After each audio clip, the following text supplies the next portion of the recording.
علیکم ورحمۃ اللہ وبرکاتہ۔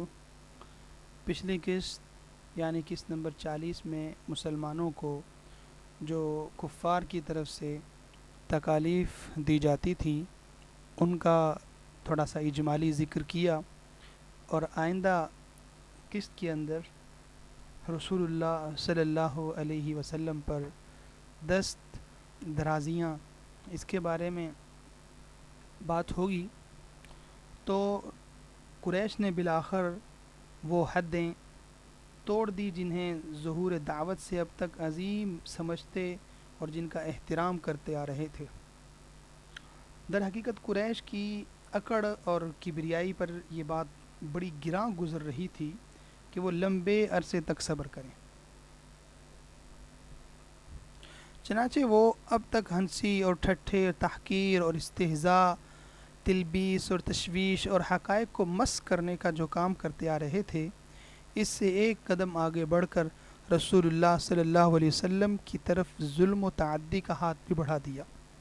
یہ بالکل فطری بات تھی کہ اس کام میں بھی آپ صلی اللہ علیہ وسلم کا چاچا ابو لہب سر فہرست ہو، کیونکہ وہ بنو ہاشم کا ایک سردار تھا۔ اسے وہ خطرہ نہ تھا جو اوروں کو تھا۔ وہ اسلام اور اہل اسلام کا کٹر دشمن تھا۔ نبی کریم صلی اللہ علیہ وآلہ وسلم کے متعلق اس کا موقف روز اول ہی سے، جب کہ قریش نے اس طرح کی بات ابھی سوچی بھی نہ تھی، یہی تھا۔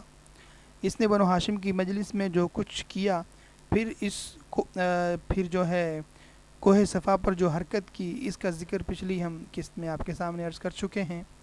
تو بعثت کے پہلے ابو لہب اپنے دو بیٹوں عتبہ اور عتیبہ کی شادی نبی کریم صلی اللہ علیہ وآلہ وسلم کی دو صاحبزادیوں حضرت رقیہ رضی اللہ عنہا اور حضرت ام کلثوم رضی اللہ عنہا سے کی تھی، لیکن بعثت کے بعد اس نے نہایت سختی اور درستی سے ان دونوں کو طلاق دلوا دی۔ اسی طرح جب نبی کریم صلی اللہ علیہ وسلم کے دونوں دوسرے صاحبزادے حضرت عبداللہ رضی اللہ عنہ کا انتقال ہوا تو ابو لہب کو اس قدر خوشی ہوئی کہ وہ دوڑتا ہوا اپنے رفقا کے پاس پہنچا اور انہیں یہ خوشخبری سنائی کہ محمد صلی اللہ علیہ وآلہ وسلم ابتر یعنی نسل بریدہ ہو گئے ہیں، نعوذ باللہ۔ ایام حج میں ابو لہب نبی کریم صلی اللہ علیہ وسلم کی تکذیب کے لیے بازاروں، اجتماعات اور دیگر اس میں آپ کے پیچھے پیچھے لگا رہتا تھا۔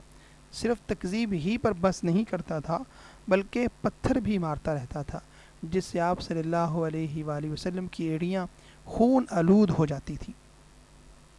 ابو لہب کی بیوی ام جمیل، جس کا نام اروا تھا، وہ نبی کریم صلی اللہ علیہ وآلہ وسلم کی عداوت میں اپنے شوہر سے پیچھے نہ تھی، چنانچہ وہ نبی کریم صلی اللہ علیہ وآلہ وسلم کے راستے میں اور دروازے پر رات کو کانٹے ڈال دیا کرتی تھی۔ خاصی بدزبان اور مفسدہ پرداز بھی تھیں، چنانچہ نبی کریم صلی اللہ علیہ وسلم کے خلاف بدزبانی کرنا، لمبی چوڑی دسیسہ کاری اور افطراء پردازی سے کام لینا، فتنے کی آگ بھڑکانا، خوف جنگ بپا رکھنا، خوفناک قسم کی جو ہے نا وہ لڑائیوں میں، تو اس کا یہ شیوا تھا۔ ابو لہب اس کے باوجود کہ رسول اللہ صلی اللہ علیہ وسلم کا چاچا اور پڑوسی تھا، یہ ساری حرکتیں کر رہا تھا۔ اس کا گھر آپ کے گھر سے متصل تھا، اسی طرح آپ کے دوسرے پڑوسی بھی آپ کو گھر کے اندر ستاتے تھے۔ ابن اسحاق کا بیان ہے کہ جو گروہ گھر کے اندر رسول اللہ صلی اللہ علیہ وسلم کو اذیت دیا کرتا تھا وہ یہ تھا: ابو لہب، حکم بن ابی العاص بن امیہ، عقبہ بن ابی معیط، عدی بن حمرہ ثقفی، ابن الاسطیٰ بزلی۔ ان میں سے حکم بن ابی العاص یہ اموی خاندان مروان بن حکم کے باپ ہیں، کے علاوہ کوئی بھی مسلمان نہ ہوا۔ ان کے ستانے کا طریقہ یہ تھا کہ جب آپ صلی اللہ علیہ وسلم نماز پڑھتے تو کوئی شخص بکری کی بچہ دانی اس طرح ٹکا کر پھینکتا کہ وہ ٹھیک آپ کے اوپر گرتی۔ چولہے پر ہانڈی چڑھائی جاتی تو بچہ دانی اس طرح پھینکتے کہ سیدھے ہانڈی میں جا گرتی۔ آپ صلی اللہ علیہ وسلم نے مجبور ہو کر ایک جو ہے وہ گھروندہ بنا لیا تاکہ نماز پڑھتے ہوئے ان سے بچ سکیں۔ بہرحال جب آپ پر یہ گندگی پھینکی جاتی تو آپ اسے لکڑی پر لے کر نکلتے اور دروازے پر کھڑے ہو کر فرماتے: اے بنی عبد مناف، یہ کیسی ہمسائیگی ہے، پھر اسے سائیڈ پر ڈال دیتے۔ عتبہ بن ابی معیط اپنی بدبختی اور خباثت میں اور بڑا ہوا تھا۔ نبی کریم صلی اللہ علیہ وسلم بیت اللہ کے پاس نماز پڑھ رہے تھے، ابو جہل اور اس کے کچھ رفقا بیٹھے ہوئے تھے۔ اتنے میں بعض نے بعض سے کہا، کون ہے جو بنی فلاں کے اونٹ کی اوجڑی لائے اور جب محمد صلی اللہ علیہ وآلہ وسلم سجدہ کریں تو ان کی پیٹھ پر ڈال دے۔ اس پر قوم کا بدبخت ترین آدمی عتبہ بن ابی معیط اٹھا اور اوج لا کر وہاں پہ وہ جو اوجڑی تھی اسے لا کر وہاں پہ انتظار کرنے لگا۔ جب نبی کریم صلی اللہ علیہ وسلم سجدے میں تشریف لے گئے تو اسے آپ کی پیٹھ پر دونوں کندھوں کے درمیان ڈال دیا۔ اس کے بعد وہ ہنسی کے مارے ایک دوسرے پر گرنے لگے۔ رسول اللہ صلی اللہ علیہ وسلم سجدے میں ہی پڑے رہے، سر نہ اٹھایا، یہاں تک کہ فاطمہ رضی اللہ عنہا آئیں اور آپ کی پیٹھ سے اوجڑی کو ہٹا کر اس کو پھینکا۔ تب آپ صلی اللہ علیہ وسلم نے سر اٹھایا، پھر 3 مرتبہ فرمایا، اللہم علیک بقریش، اے اللہ تو قریش کو پکڑ لے۔ جب آپ نے بددعا کی تو ان پر بہت گراں گزری، کیونکہ ان کا عقیدہ تھا کہ اس شہر میں دعائیں قبول کی جاتی ہیں۔ اس کے بعد آپ صلی اللہ علیہ وسلم نے نام لے لے کر بددعا کی، اے اللہ ابو جہل کو پکڑ لے، عتبہ بن ربیعہ، شیبہ بن ربیعہ، ولید بن عتبہ، امیہ بن خلف اور عقبہ بن ابی معیط کو پکڑ لے۔ انہوں نے 7ویں کا نام بھی گنوایا، لیکن راوی کو یاد نہ رہا۔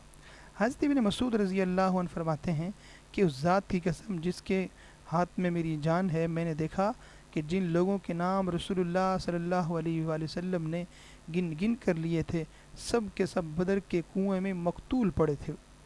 ابو جہل نے پہلے دن جب نبی کریم صلی اللہ علیہ وسلم کو نماز پڑھتے ہوئے دیکھا تو اسی دن آپ صلی اللہ علیہ وسلم کو نماز سے روکتا رہا۔ ایک بار نبی کریم صلی اللہ علیہ وسلم مقام ابراہیم کے پاس نماز پڑھ رہے تھے کہ اس کا گزر ہوا، دیکھتے ہی بولا، محمد صلی اللہ علیہ وسلم، کیا میں نے تجھے اس سے منع نہیں کیا تھا؟ ساتھ ہی دھمکی بھی دی۔ رسول اللہ صلی اللہ علیہ وسلم نے بھی ڈانٹ کر سختی سے جواب دیا۔ اس پر وہ کہنے لگا، اے محمد صلی اللہ علیہ وآلہ وسلم، کاہے کی دھمکی دے رہے ہو؟ دیکھو اللہ کی قسم اس وادی مکہ میں میری محفل سب سے بڑی ہے۔ اس پر اللہ تعالیٰ نے یہ آیت نازل فرمائی، فَلْيَدْعُ نَادِيَهْ، اچھا تو بلائے اپنی محفل کو، ہم بھی سزا کے فرشتے کو بلائے دیتے ہیں۔ یعنی اس ڈانٹ کے باوجود ابو جہل اپنی حماقت سے باز آنے والا نہ تھا، بلکہ اس کی بدبختی میں کچھ اور اضافہ ہی ہو گیا۔ چنانچہ صحیح مسلم میں ابو ہریرہ رضی اللہ عنہ سے مروی ہے کہ ان کے بار سرداران قریش سے ابو جہل نے کہا کہ محمد صلی اللہ علیہ وسلم آپ حضرات کے زوبرو اپنا چہرہ خاک آلود کرتا ہے۔ جواب دیا گیا، ہاں۔ اس نے کہا، لات و عزیٰ کی قسم، اگر میں نے اس حالت میں اسے دیکھ لیا تو اس کی گردن روند دوں گا اور اس کا چہرہ مٹی پر رگڑ دوں گا۔ اس کے بعد اس نے رسول اللہ صلی اللہ علیہ وسلم کو نماز پڑھتے ہوئے دیکھ لیا اور اس زوم میں چلا کہ آپ کی گردن روند دے گا، لیکن لوگوں نے اچانک کیا دیکھا کہ وہ ایڑی کے بل پلٹ رہا ہے اور دونوں ہاتھ سے بچاؤ کر رہا ہے۔ لوگوں نے کہا، ابو الحکم تمہیں کیا ہوا؟ اس نے کہا، میرے اور اس کے درمیان آگ کی ایک خندق ہے، ہول ناکیاں ہیں اور پر ہیں۔ رسول اللہ صلی اللہ علیہ وسلم نے فرمایا کہ اگر وہ میرے قریب آتا تو فرشتے اس کا ایک ایک عضو اچک لیتے۔ امیہ بن خلف کا وطیرہ تھا کہ وہ جب رسول اللہ صلی اللہ علیہ وسلم کو دیکھتا تو لعن طعن کرتا۔ اسی کے متعلق یہ آیت نازل ہوئی، وَيْلٌ لِكُلِّ ہُمَزَةٍ لُمَزَةٍ، ہر لعن طعن اور برائیاں کرنے والے کے لیے تباہی ہے۔ ابن ہشام کہتے ہیں کہ حمزہ وہ شخص ہے جو اعلانیہ گالی بکے، اور یعنی حمزہ جو اس صورت میں آیا ہے، حمزہ وہ شخص ہے جو اعلانیہ گالی بکے اور آنکھیں ٹیڑھی کر کے اشارے کرے، اور لمزہ وہ شخص ہے جو پیٹھ پیچھے لوگوں کی برائیاں کرے اور انہیں اذیت دے۔ امیہ کا بھائی ابی بن خلف اور عقبہ بن ابی معیط کا گہرا دوست تھا۔ ایک بار عقبہ نے نبی کریم صلی اللہ علیہ وسلم کے پاس بیٹھ کر کچھ سنا، ابی کو معلوم ہوا تو اس نے سست کہا، عتاب کیا اور اس سے مطالبہ کیا کہ وہ جا کر رسول اللہ صلی اللہ علیہ وسلم کے منہ پر تھوک آئے۔ آخر عقبہ نے ایسا ہی کیا۔ نعوذ باللہ۔